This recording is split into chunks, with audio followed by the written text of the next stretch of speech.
क्या था कि उसने औरत होकर के 4 मर्दों से निकाह कर लिया था एक साथ। तो बादशाह ने कहा कि ओ नादान लड़की, जवाब दो, तुमने औरत होकर के 4 मर्दों से निकाह कैसे कर लिया? कहा क्या गलत किया? जलसे में गई थी, मसला सुना था, अमल किया।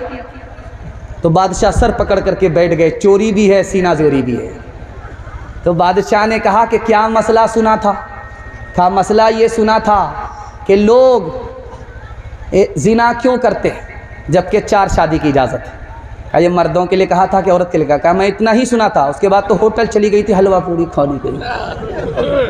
जिस्म पर लिबास की कमी अजीब लगती है, मुझे अमीर बाप की बेटी गरीब लगती है। जिससे आंचल भी नहीं सर का संभाला जाता, उससे क्या खाक तेरे घर की हिफाजत होगी। क्यों हया छोड़ के बेपर्दा हुई जाती हो, कुछ नहीं पास रहा दीन की गैरत के लिए, कुछ नहीं पास रहा दीन की गैरत के लिए। रोज रूबरू महशर में माबूद के जब जाओगी, लेके क्या जाओगी तुम अपनी बारात के लिए? देखो इस्मत का दोपट्टा न सरक में पाए, हर नजर घात में बैठी है शरारत के लिए। आखिरी पैगाम औरतों के हवाले से इजाज़त है, 3 मिनट के लिए सुना रहा हूँ, हाथ उठा दीजिए इंशाअल्लाह। बीवी से पूछ करके माँ बाप को खर्चा देंगे, हाथ उठाइए इंशाअल्लाह। खैर ध्यान से सुनिएगा, आपके घर का झगड़ा 1 मिनट में ख़त्म हो जाएगा। रास्ता मैं बता रहा हूँ, ज़िंदगी भर के लिए ख़त्म हो जाएगा, 1 मिनट में ख़त्म हो जाएगा। 3 मिनट का पैगाम है, आखिरी पैगाम सुना रहा हूँ, सुनने के लिए आप लोग तैयार हैं? जोश के साथ हाथ उठा दीजिए, बिल्कुल सही जा रहा है, ध्यान से सुनिएगा। मियाँ बीवी का झगड़ा क्या है? शौहर चाहता है जैसा मैं हूँ वैसी बन जाए, ये कभी नहीं होगा। आप उसको अपनी हालत पर छोड़ दीजिए और मुआहदा कीजिए कि तुम मेरे माँ बाप की खिदमत करो, मैं तुम्हारे माँ बाप की खिदमत करूँगा। 40 साल का झगड़ा एक ही दिन में ख़त्म हो जाए। सास अपनी बहू को बहू ना समझे, बेटी समझ ले। बहू अपनी सास को माँ समझ ले। माँ बेटी का इतना मुकद्दस रिश्ता होता है कि झगड़ा होता ही नहीं है। ननद अपनी भाभी को बड़ी बहन समझ ले, भाभी अपनी ननद को छोटी बहन समझ ले। बहन का इतना मुकद्दस रिश्ता होता है कि झगड़ा ही ख़त्म हो जाता है। एक औरत आई झाड़ फूँक करने वाले के पास, और तनवीर ज़की यहाँ बैठा हुआ, ये उल्टा चरखा भी घुमाता है। ध्यान से सुनिएगा, झाड़ फूँक करने वाले के पास औरत आई, कहा मेरा शौहर बात बात पर मुझको मारता है, कुछ तरकीब कर दीजिए। तो कहा एक काम करो, मैं पानी पर दम करता हूँ, जब भी झगड़ा शुरू हो 2-4 घोंट मुंह में लेकर के बैठ जाना, कुछ नहीं बोलना, झगड़ा तुम्हारा ख़त्म हो जाएगा। क्योंकि औरत की ज़बान चलती है, मर्द का हाथ चलता है। अगर औरत ज़बान को काबू में कर ले, मर्द हाथ को काबू में कर ले, टूटा फूटा घर जन्नत बन जाता। जब ससुराल में आदमी को मज़े का खाना खाना होता है, अपने घर में अच्छा खाना नहीं होता, तो सीधे ससुराल भागता। सास को समझ में आ गया कि ज़रूर दाल में काला है, बेमौका दामाद क्यों आया, ये मुर्गा ज़बह कराने की प्लानिंग है। तो सास ने सोचा कि अगर एक दिन खिला देंगे बढ़िया खाना, रोज़ आएगा खाने के लिए, आज ही सबक सिखा देते, कभी नहीं आए। तो सास ने खिचड़ी बना करके दामाद को दे दिया। अब खिचड़ी देख करके दामाद का गुस्सा अर्श पर चला गया। अम्मा ये जेल खाना है, मैं कैदी हूँ कि खिचड़ी खाऊंगा? कहा बेटा खिचड़ी को बुरा भला मत कहो, इतनी अच्छी ग़िज़ा है, अमीर भी खा लेते हैं, गरीब भी खा लेते हैं, किसी का पेट ख़राब नहीं होता। समझ में आ गया कि बुढ़िया नहीं है, अजूबा है, मुर्गा बचाने की प्लानिंग है। तो दामाद ने कहा कि अम्मा रूखा सूखा कैसे खाया जाएगा, घी तो ला करके दे दो। बुढ़िया 1 नंबर की कंजर थी, कंजूस थी।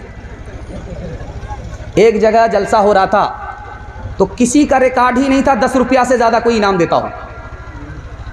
जो भी शेर पढ़े 10 रुपया, जो भी शेर पढ़े 10 रुपया। अब शायर भी 10-10 रुपया लेते लेते उकता गया, कोई इसमें 150 वाला नहीं है।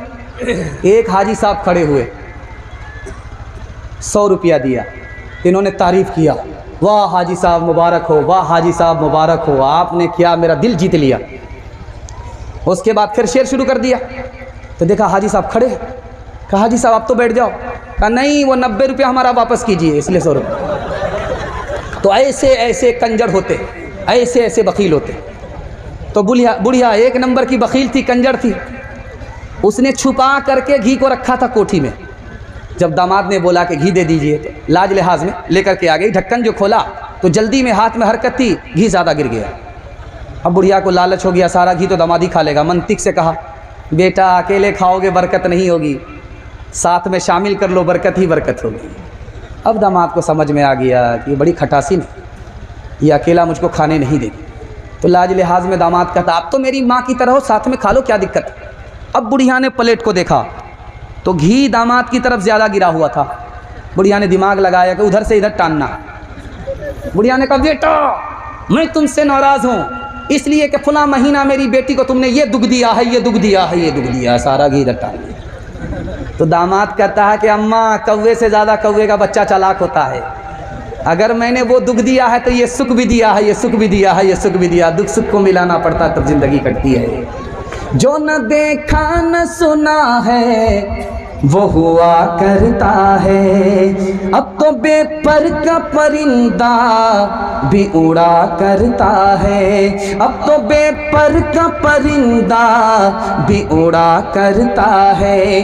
गालियाँ कोई दुआ कोई दिया करता है, अपना हर शख्स का किरदार हुआ करता है। अपने घर में भी सुकून से नहीं रह पाता मैं, अपने घर में भी सुकून से नहीं रह पाता मैं। रोज घर में मेरे तूफान उठा करता है, रोज घर में मेरे तूफान उठा करता है। बस 3 वादा आपसे लूँगा, अल्लाह की इबादत करेंगे, जलसा ज़िंदगी भर के लिए कामयाब हो जाएगा। हाथ उठाइए इंशाअल्लाह।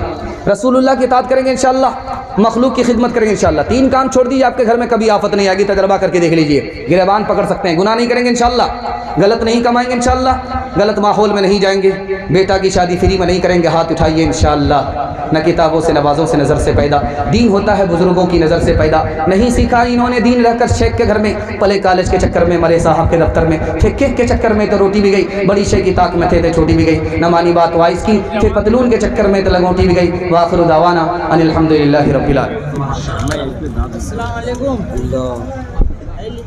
अल्लाहु अकबर। चलिए आप उधर ही रह जाए। आप लोग थोड़ी खामोशी के साथ बैठे हैं, इसलिए कि एक अजीब व गरीब खतीब हजरत मौलाना मुफ्ती खालिद सैफुल्लाह साहब गाजी चतुर्वेदी की आमद हो रही है। दिल भाई आज की फहरिस्त बहुत लाजवाब है, एक से एक चुनिंदा फूल। एक की खुशबू सूंघ नहीं पाता हूँ कि दूसरी खुशबू आ जाती है, दूसरी खुशबू सूंघ नहीं पाता हूँ कि तीसरी खुशबू आ जाती है। अल्हम्दुलिल्लाह बड़े बड़े मुक़र्रिर कद आवर उलमाए किराम की आमद हुई है। आइए सामईन नाज़रीन, अब मैं आपको उर्दू अदब की ये निकाल दीजिए, मीडिया वालों का ये निकाल दीजिए। ये सारा नहीं वो माइक बोल दीजिए, माइक वो निकाल के दे दीजिए। ला पूरा ये निकाल पूरा निकाल के दे दीजिए। ले लीजिए, उसको दे दीजिए, निकाल लो निकाला। आप लोग आने जाने का माहौल न बनाए, अफरा तफरी का माहौल न बनाए, इसलिए कि इसके बाद हजरत मौलाना मुफ्ती खालिद सैफुल्लाह साहब चतुर्वेदी गाजी की आमद हो रही है। उसके बाद इंशाअल्लाह दुआ हो जाएगी। आप लोग घबराए नहीं, इसलिए कि बड़े बड़े कद-आवर उलमाए किराम और बेबाक हदीर अजीज शायर इंकलाब जनाब हजरत दिल खैराबादी यहाँ पर स्टेज पर तशरीफ फरमाए, इसलिए आप लोग घबराने की जरूरत नहीं है। और एक की बात मानकर आज का पिंडाल सजाया होगा। बड़ी मुश्किल से उलमाए किराम की तारीखें मिलती हैं और बड़ी मुश्किल से शोराए किराम और मैं जैसे गुनाहगार